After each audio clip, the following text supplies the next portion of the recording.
Hello, everybody. Welcome to This Week in X, presented by Crushing Comics. We've assembled today to talk about Hellions, issue number 10. It's the only in-continuity X-Men comic book out the week of the 3rd of March, 2021. And our discussion comes with a warning, which is a spoiler warning. We're going to get everything about this book on the table. It's an open book. We're going to talk about the history of these characters, other happenings in the Marvel Universe. So this is a full spoilers discussion, and you have been warned.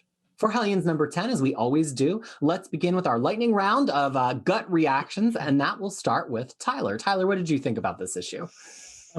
This issue has slightly less humor and veered a little bit more into the horror territory for me, which I tend not to enjoy, but I still kind of like enjoy this comics quite a bit. In a pretty typical decompressed modern comics way, the middle issue of the arc, doesn't do a lot. It moves at quite a fast pace, but the plot, did not advance quite a bit. So, I'm giving this a 3 confirm out of 5. Harry, what did you think about Hellions number 10?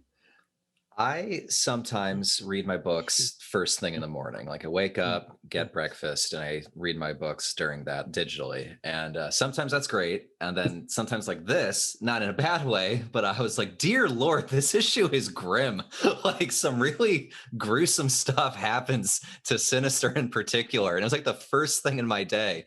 And it was interesting. But I like this issue. I think Tyler's right that it doesn't exactly push the plot forward. It's more just like a bunch of fun vignettes. But like it is an interesting transition, a switch from more comedy to just a much more brutal kind of situation. Not that this is like the most horrible thing you've ever seen, but there is some nasty stuff that happens. But it's still really funny. It's really enjoyable. It's just like, it definitely feels like a middle pack version of this book. So I'm gonna give it 3.75 bloody dentures out of 5. And that's why Harry didn't like it while reading or eating breakfast. Fariha. So the thing is, like, I'm probably going to break Crushing Comics timeline by saying this, but the thing is, this week has been a week of arcade for me. So, like, over the weekend, I read and we talked about Claremont's run where arcade shows up. And that's like, and then this week I'm reading this. And then I was like, the most of the time, like, oh, I know the difference. so You made it. So that was quite fun. So, I mean, I enjoyed it. But then at the same time, like, oh, why is it so grim? Because this is not what I come to Hellions for, at least all this time I didn't. So maybe it's changing gear. I mean, there is a lot of laugh out loud funny moments, especially at the beginning with the whole confirm and all of that.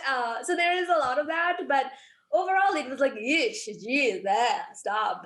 So I'll give it like, I don't know, 3.5 extracted Mr. Sinister teeth out of 5. I don't know. I like it. It's interesting. In a vacuum, just kind of reading it cover to cover and making notes on it, I thought it was great. I think Zeb Wells hit every beat. I think Segovia continues to like improve as an artist. I just think it was a really good comic book.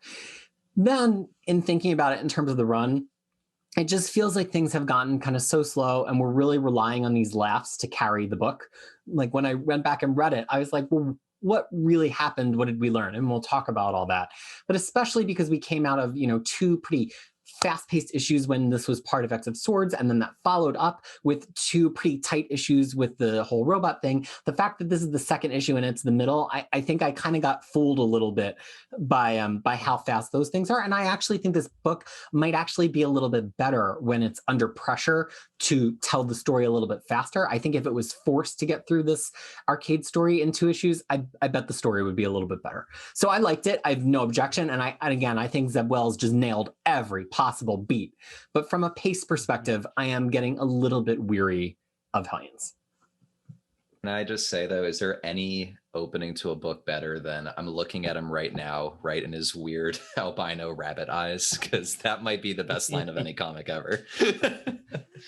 Well, I mean, gosh, there's so much to talk about in this scene. So we open up with Arcade has Sinister alive, which we surmised at the end of last issue, but there was some hint that he might have been dead in the result of drinking Mastermind's tea.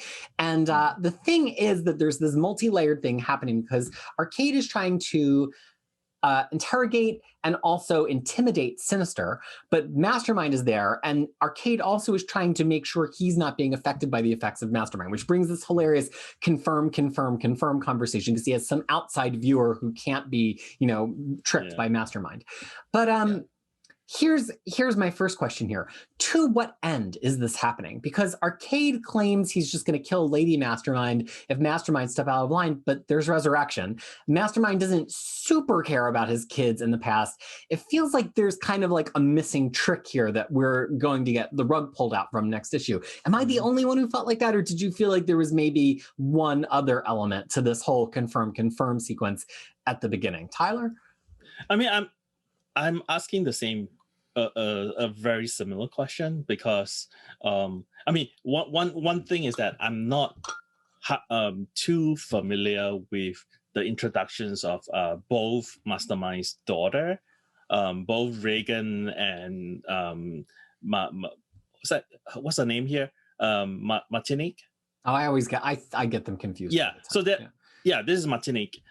So they're like, he has two daughters, and when they were introduced, I wasn't like collecting comics then, so I'm not super familiar with them. So my first question initially was that, does Mastermind really care so much about her daughter? And well, the second thing is that Martinique basically trapped Arcade in his own nightmare all the way back in Gambit and Wolverine Victims, where whoa, there's a deep cut.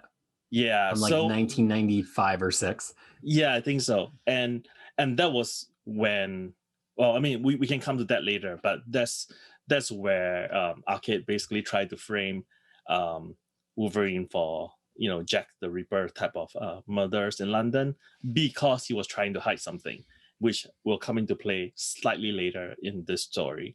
I mean, I have no idea. I have no idea why Mastermind went along with it. Besides, he's trying just to be nasty towards Mr. Sinister, or it could be like a double type of what do you call cross. Yeah, it's a fake out cross. Yeah, like, so he might be trying to take out Arcade, but again, like, this seems to be a really roundabout way to achieve something, which I thought could be avoided. Like, you could avoid even like involving Hellions. Like, why capture the Hellions? Yeah. Why are they here? I want to make clear here that my question as we continue here is not kind of like, did Wells write a good plot? It's what are we what's being withheld from us, from the readers, do we think? Because I think it's clear on a couple levels something's being withheld. Why is Mastermind doing what he's doing? Why is Arcade doing what he's doing? Why are the Hellions there? There's definitely some parts of this that I think there's probably more to, and I want to speculate on that. So Harry, what do you think? What are we missing here to kind of complete this story? I think that's a good point with Mastermind, that like I don't fully understand what his motivations are right now, because it does feel like something's missing, in the sense that what is compelling him to go on all of these different odd tangents and capturing of the Hellions and what have you. I don't have as much familiarity with Mastermind and all that, but for Arcade, he seems just so like deep into the sadism and the just kind of like the comedy, that I took him more at face value. I feel like he's more on the level, and Mastermind might have some deeper kind of thing. What that is yet, I'm not sure, but it did occur to me in the moment that like it felt off kilter. Fariha, do you think there's more than meets the eye to this plot? Didn't Arcade say what he wants? He already said what he wants. What does he want? More arcade clones. Well, right, but then why? So he kidnapped the Hellions because he thinks Sinister cares about the Hellions, and he worked with Mastermind to get them there, all to get Arcade clones. I read it a couple of times. I'm not sure he means Arcade clones or just clones in general. I thought he meant Arcade clones because he wants to become so the thing is, because I read the Claremont issue now, his modern world has improved so much and has gotten so scary compared to what he had in Avengers Arena, And then now it's unbelievably more scarier because now he's actually using his employees' family as those things and then having as people within the dreams and stuff like that. Now he wants to go upgrade one more, and he wants to be, his clones are going to be in there torturing people. So that's what he kind of wants. Why not just get Sinister and rest of the, I don't know. And, I think that's the question. And then why even have Mastermind in that room? And that can all be traced down to the fact that he's really dumb. He thinks he's smart, but he's not. Yeah. And he's very dumb. And then he's like pretty much the worst murderer in Marvel history. Like, you know, so it can all go back to that. Methinks. So yeah. Two points in that actually I want to send it back around, starting with Fariha. So the thing that Arcade says is, for the only thing you have to offer, you walking disease, I want clones of my own to fill Murder World with horrors and delights, and I will have them, or you will burn in my madness. So he says clones of my own, but he doesn't specify they're clones that will create horrors. Clones of my own. He did not, right? He doesn't. He did not say clones of myself. Yeah. So, but here's the thing I want to send back around, starting with Fariha. I get the sense from this, especially having just read the Arcade Claremont issue, which we'll be covering a little bit later on the channel, is Arcade's an artisan. He cares about the process. Whether they get murdered at the end, it doesn't really matter, which actually is a really, I think, smart take on how ineffective he is as a murderer. He doesn't care about, he's creating bespoke murder and terror experiences that you may or may not die from, but the experience is perfectly tuned. And I know loves the craft. He loves the craft. He loves the game. Yeah. And I know that's been a point with him before, but I think Wells just hit the nail right on the darn head in this issue with that. What did you think about that aspect of it, Fariha? Well, there's Mojo who does that. So he's like a copycat. And maybe he doesn't like being a copycat anymore, because the thing is, like, if the idea is like, I'm just going to create nightmare, I'm going to give people something to scream about at night. Well, okay. There's others who done that. This is about Marvel Universe. You cannot surprise us. There's 1,000 villains that do that. You can't surprise us. There's literally a villain called Nightmare who does this. Like, you cannot surprise us anymore. So maybe that's the thing. Maybe it's the brand upgrade. Maybe he's trying to put his seal, like, maybe nobody's giving him attention and he wants to do that. And this is his way of getting there. Wise Mastermind in that room. Yeah. So that's the question. So why do you have him? Maybe because he wants to have a leash on him. But the whole confirm, I think it was just for gag, nothing else. Well, I mean, it's also a really smart way to make sure that Mastermind is not like subtly using his powers on him, right? Because he had that experience before. I mean, he had to deal with Martinique Mastermind. So right. So he's being really cautious about that part. But go ahead. No, I was just saying, but in process of that, he's looking like an idiot. I mean, for me, it's like, coming back to the point, I have the thing that sort of puzzled me is like, why is Hellions there? That's the big question mark for me. Maybe he just wanted to get them off the board so he could keep a better hold on Sinister. I mean, that's kind of the most basic take, but just also it's fun to have the Hellions around. Yeah. don't forget that part. They're an entertaining group. And he doesn't know about resurrection or anything. So, so I think for him it's like, if I kill these jokers, they're dead. So yeah. Well, all anybody theoretically knows is that, like, Sinister is on the council and that he has a team. We even saw with Sage in the last issue where she's like, I thought you might want to go rescue Sinister, and they all burst out laughing. Like, even on the island, it's not fully known and understood how much they all loathe him and how much they're kind of just being arm twisted. So, like, Arcade interacted with them the way you would interact with the super team, and you would kidnap whoever the leader is, and not realizing the Hellions don't super care about Sinister. Now, but Arcade, as we've talked about, he's got a big upgrade here because he's collaborating with Mastermind. Mastermind, has the ability, sort of in the same way that Moonstar does, to kind of like use your own psyche against you. And Arcade is this brilliant designer of games, and you get the idea that this too is a synergy between Arcade and Mastermind. And it's not any one of them just saying, do this. It's actually the combination of Arcade's ingenuity and Mastermind's powers that's creating these environments. And there's 6 different environments for them. Each of them has a like a dream state and then a nightmare state. So at the risk of having like 5 or 10 minute discussion about each of them, which I don't think we need to do, I do want to pull out a few of them. And I think the most prominent is probably Psylocke. So Psylocke has a dream of compassion and a nightmare of rejection. And this brings back a plot point from, dare I say, Fallen Angels, about her deceased daughter and how all she wants is to be back at home, back before all of this body swapping nonsense with her daughter.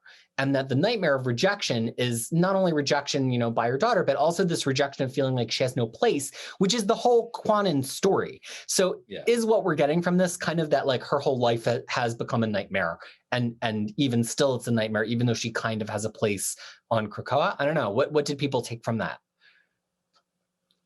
I mean, it's also blaming Betsy, right? Because Betsy is the one, Betsy that is like Mojo Fight is attacking her. So in a way, she's still not over the fact that I think Betsy took over her body. Freya? But the things, she actually woke herself up though, right? Because she's the only, like, she's the one of the first ones to be like, oh, what's your name? Yeah. What's your name? So the thing is, there's another book that came out this week that tells what's her name. So I am actually kind of questioning if the other out of continuity book is actually really out of continuity, because it matches so perfectly with her nightmare and her dream, because that book actually tells her name. Yeah. So like it's like what if Demon Days is really Psylocke in this illusion cast by Mastermind? Exactly. It's perfectly. When I read it, I was shook. I was shaken. Yeah. I was like, oh my God, this is perfect marketing and perfect tactic. It's even written in a way that you would never, like, if you go to the end of it, you're like, oh, that was really wild. But if you go to the last page, the name is revealed and you know why it reads so weird. But reading it with this 2-page of Hellions, it's perfectly placed. So that's why I'm like, why is everyone calling that out of continuity? Well, we will get deeper into that in our discussion of Demon Days, since some of us did not read it. Yeah. So the thing is, like, and I think, like, to me, it's like, it's one of those, like, every lady superhero wants to be the mom. So it's like that as well. It goes back to like all the torture and the drama of like, having a child and not being with that child. Right. Doesn't it feel like sometimes like, is this the only plot point that any writer knows how to give women at Marvel Comics? No, it just really feels like just awful. But the thing is, like, it's also like in DC they would give them the same thing. It's okay, the only lady, and both the ladies have to do with parent, like motherhood. Both 2 ladies in the team, and both of their dream and nightmare is to do with motherhood. I'm like, ugh. So there's that aspect of that, but I also like the fact that she's the one who woke herself up. So it's like, so I think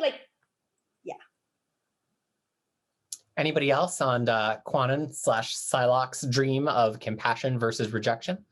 I mean, not really interesting thing, but like the thing that Wells is sort of subtly, or maybe not so subtly, suggesting is the growing relationship between Grey Crow and Quanon.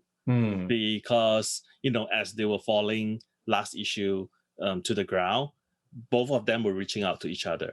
And then here, she instinctively called out John's name when she basically got attacked. So I thought that was interesting. True. Harry, anything on that? No, I picked up on that too. I think like if there's any kind of like serious I don't want to say relationship, but kind of connection between these characters. It's definitely these two. And it did feel like a jump. I was like, oh, she reaches out to Grey Crow. Yeah. Interesting. And then that was kind of just was carrying me through the rest of the issue. And I personally kind of hope it's not romantic, although it probably will be, because I just feel like characters who are loner characters, especially women who are loner characters, very rarely get to have somebody they consider a peer or an equal that doesn't have that romance tinge. And it's just, it would feel really powerful to me if they found each other and common ground with each other in a way that was platonic. You know, I think about like Elektra, and Elektra, you know, always has off again, on again romance with Daredevil, but then she really just gets passed around to all these other characters to have brief romantic flings so they can be like, well, Elektra's deadly, but she's also beautiful. And they had a fling together. Like they've done it with Doctor Strange, they've done it with Punisher, and then Deadpool being jealous of it. And it just turns this, you know, a really complex, interesting character, honestly, into this sexy murder doll for male characters. And I just feel like I see that same trope about to be played out with Quanon. And if it goes down that path, I don't know. I mean, personally, I will look down on this comic book if it goes down that path. Whereas if it can keep it on a platonic path, or at least platonic long enough that it's not just about her being somebody's sexy murder doll, then I think I'll think a little bit more highly of it. I don't know, Fariha, do you have a similar reaction to the way that some of these loner murderous women tend to be invoked in relationships? How do you read these sort of things? Well, at least in this case, Grey Crow can be her sexy murder doll. Right, flip the script. Right, but that's what I'm saying. I'm saying though, because I do like that though. So I do like, it's because it's the sex, like, you know, if the relationship is started by the female characters in this sense, it kind of have a different aspect of it, of like, okay, she's trying to hold on to some kind of human connection. Versus if it's the male one, is like, oh babe, you're sexy, like the way that Wolverine does throughout Claremont's run we've read so far. It just like the worst. But the thing is, like, it's just like, because it's just the trope that I'm like, okay, yeah, like, you know, sure, we've seen it 1,000 times, do something new. But yeah, so if it's like a female character doing it, it almost feels like some kind of like, you know, some kind of one human connection that they're trying to have, and they're trying to be better, especially with Elektra. I would say though, I think I see it as that, you know, and then I sometimes see it as like, well, you know, like Frank is rather sexy for a I'm not saying that women characters can't get some, you know, I'm not trying to outlaw getting some. No. I know what you're saying, but you know, so I think like it depends on the way it's written. So it's case by case rather than like a overall, like, you know, so that's what I take. But what if like the relationship between Quanon and Grey Crow here is something like Wolverine and Maverick? I would like that personally much better. Yeah. So and then they have an agreement that they have, you know, because Quanon has been taken over by Betsy, like, you know, like she has been possessed in a way, and then you have Grey Crow who has been recloned so many times by Sinister. So maybe they have an agreement that say, hey, we need to make sure that we never suffer that again. And I think that. Yeah, I think that's wonderful. And the great thing is, like, that nuance exists with these characters. You don't even have to like dig too deep. It's right there. So we can lightning around through some of the other ones, but there is one in particular I want to dig into, which is Havoc. So Havoc, oh god, we have different experiences with the character because we've all read different portions of his history, I think, from each other. Havoc dreams of passion, specifically with Madeline Pryor. And his nightmare is humiliation, but is it really though? Is that really his nightmare? It seems still like he's having potentially a good time. Yeah, so, it could be more passion. It's like by far having the best even more passion. Just a different form of like a fun time. Like, but the thing is this, right? I think Mastermind doesn't have telepathy.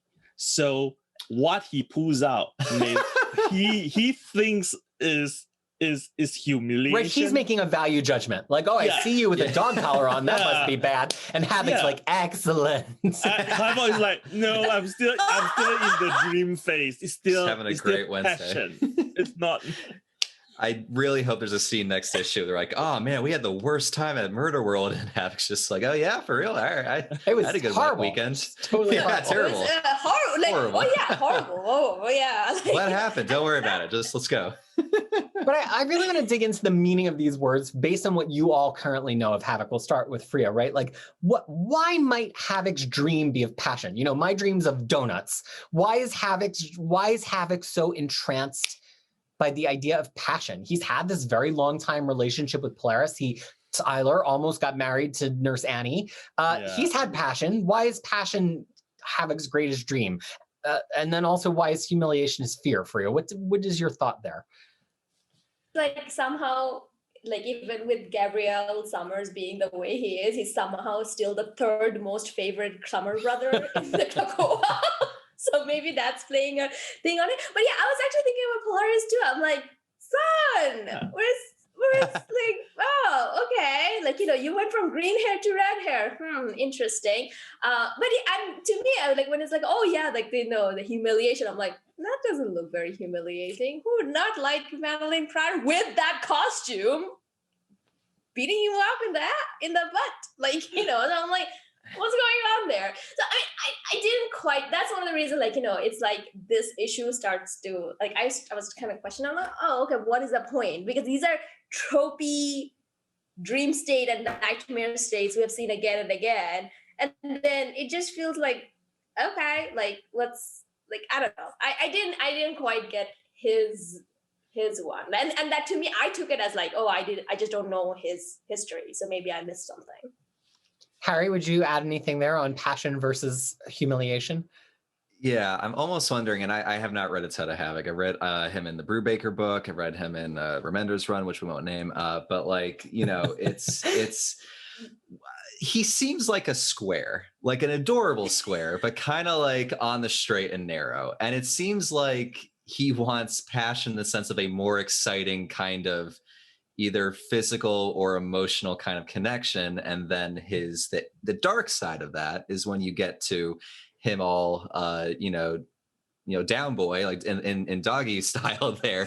Like it's kind of like similar, but it's like it seems very like visceral, surface level, kind of like this guy's repressed stuff and this is what he kind of wants from life. That was my takeaway. It seems like that's something the book's hinting at anyway. Tyler, what did you take from passion versus humiliation? I mean, this is just moving him back to the Australian era, because that's the only time the two of them are together. And, you know... Well, Mutant X, right? Isn't she in Mutant X? Yeah. I feel like we need to phone a friend for Malicious Glee. Yeah, like, give us it's been a while for me. It's right on the shelf right here. Mm-hmm. So that was the thing. I was like, yeah, you know, it's like, I mean, again, that was the part which I was like, my question was like, what, are you sure that submission is the nightmare for him? Oh, you know, it's like, yeah, I mean, he could be, I mean, yeah, don't look down on puppy play. So, you know, so it may not be humiliation. It could be just passion and more passion. Seems like Arcade does not have a great view of other people's sexuality. Well, he's not he's a villain. It's not. Oh, right. Sorry, it's a combination of Arcade and Mastermind. Yeah, it could be. Yeah. I mean, it does lead us to the hilarious moment of the camera pulling back from the dream to see what people in reality are saying, of Havoc on the bed with this like square cardboard-looking robot like groping her, and Mr. Sinister, of all people, who's usually into any kind of prurient content that you can possibly serve to him, being like, I would really prefer not to see this, which has levels, because is it that Mr. Sinister doesn't want to see Havoc humping a robot, which you think he would normally enjoy, or is it because he's so complicit in the whole Maddie Pryor aspect of Havoc's obsession that he actually objects to the idea that Havoc is imagining that the robot is Maddie Pryor and saying, oh Maddie, like there's levels. This is what I mean about, I think in the actual book, Zeb Wells just hit every possible beat. I'm a little annoyed by the pace of it, but I found it funny. Hold on, I have mute now. We're not moving on. Don't worry. We're not moving anywhere. Okay, we're not moving. We're here. On this. So here I mute next volume 1. I'm going to read to you from the jacket copy here. Havoc finds himself leading a mutant team with familiar faces. The 6 are the Brute, the Fallen, Iceman, Bloodstorm, and Marvel Woman, better known as Havoc's wife, Madeline Pryor. So there's a whole we got a whole 32 issues and 2 annuals, which I already had put together for binding, but here it is as 2 improbably released books, maybe just so we could be ready for this run. So I already go home and read Mutant X. But here's the other thing I want to say before I hand back to Fariha. I think you've all gotten close to, but maybe haven't quite said the thing that I thought, which is that I think Harry got the closest in talking about him as a square. Cyclops is a square too, but Cyclops still has a thing that he's obsessed with. Cyclops has his like all work and no play thing that he does that makes him a square. And Havoc is like a square in search of that. And so even when he's with Polaris, even when he's with all these other things, like he never like feels all the way committed. Even in the Brubaker space stuff. And I actually just happened to have read with the kid yesterday morning Uncanny X-Men 219, which is when he officially rejoins the team in the Claremont era. And even then, he doesn't want to join the team. He only joins because he happens to wander in on them and they are trying to pretend that they've been killed. And they're like, well, I guess you're going to have to join us. And he's like, yeah, I guess so. And that almost feels similar to the beginning of Uncanny Avengers. So I really feel like the passion and the humiliation, it's two sides of a coin where he just wants to like feel. Right. And at least humiliation would like make him feel, but it's kind of like the negative side of feeling, but it's actually not that bad for him. And that's why I just think it's so fascinating. I don't think it's right or wrong. I think Wells nailed it. I don't think the humiliation is good or bad. I just think that this is like Havoc searching for feeling. Yeah. Maria, do you have anything you want to either go back to or respond to in that? So 2 points. Point number 1 is like, this is like the second time I saw a Summer like having psychic session with another woman while being in a relationship with someone. I mean, is this their brotherly trait? The second point is he the second brother? Like, is he? Yes, he's younger than Cyclops. Okay, so he has a book, like, book, what is that? What's it called? Textbook middle child syndrome. Like, this is textbook middle child syndrome. None of us here will understand it because we are all either the eldest or the only child. Right? Like, Peter, you have a like, yeah. So the thing is, so we're not going to understand it. I've seen this middle child syndrome. And I've seen it. Like, I'm the oldest of 4. So I've seen it twice. Twice. So this is like a quintessential middle child syndrome. And it's just like, oh, I can't follow the older brother because he's like his shadow is so long, right? And the younger one is insane, so I can't follow that route either. And yet his passion is literally following the route of his older brother to sleep with Madeline Breyer. I mean, like, levels. Levels. Exactly. Madeline is essentially, I'm we're not going to spoil it. We're going to talk about it in our comeback. Join us in Epic Reread. We're going to talk about all of that. Because I have thoughts about that, even without spoiling what I know. Yeah. And then the third thing is, though, I don't think, like, you were talking about Sinister looking away. I don't think it has anything to do with he will never feel like, oh my God, I created man. Like, there's no remorse or anything. It just grows embarrassment that this is my team. Ew. Like, I would have, because I was like, ew, this, please, Alex, cut it out. Be like, oh. So that's where I would say. I know this is awful, but I can't get out of my head the idea that the robot just has like a smooth face and he's like trying to make out with him. And it's just him like, like on this, like, I just keep, every time I read that panel, that's what's in my face of him just like trying to tongue kiss this flat face, this flat plastic face. We're so bad people.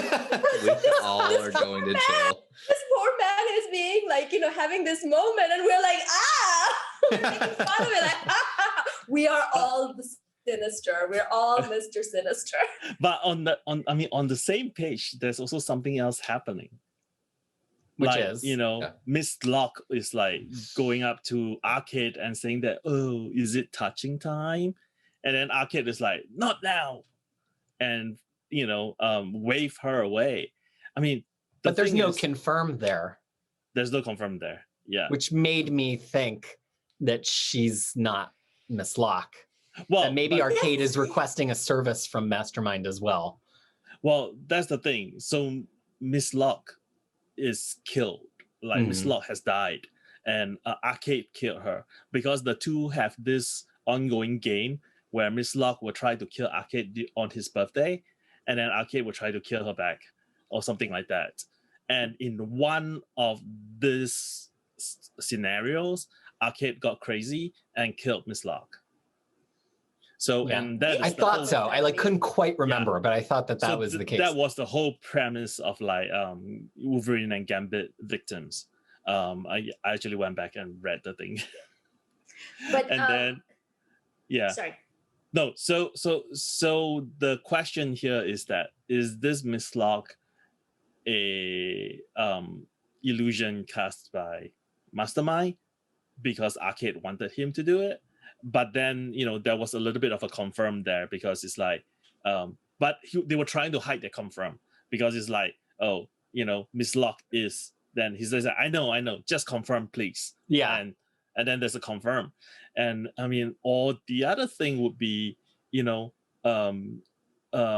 we go along the line of AI, maybe she's a sentient AI that Arcade is trying to train her to be more like Miss Locke, the real Miss Locke, because this book has a few different AIs coming on.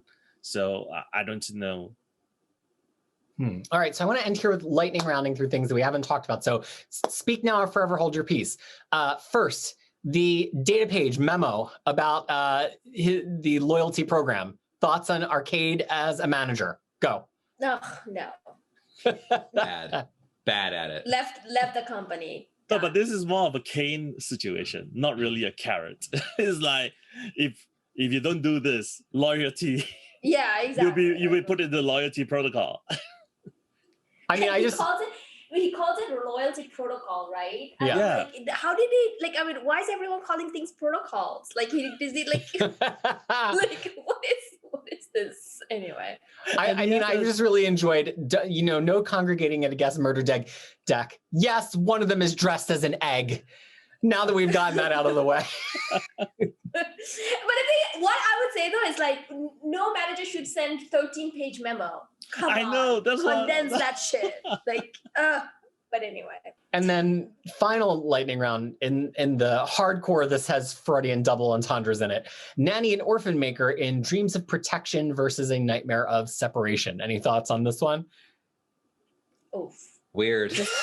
I just thought it's really Be basic about it. It's just really straightforward for this too, right? I mean, Nanny's thing has been like, I want to protect all orphans, even orphans that I made.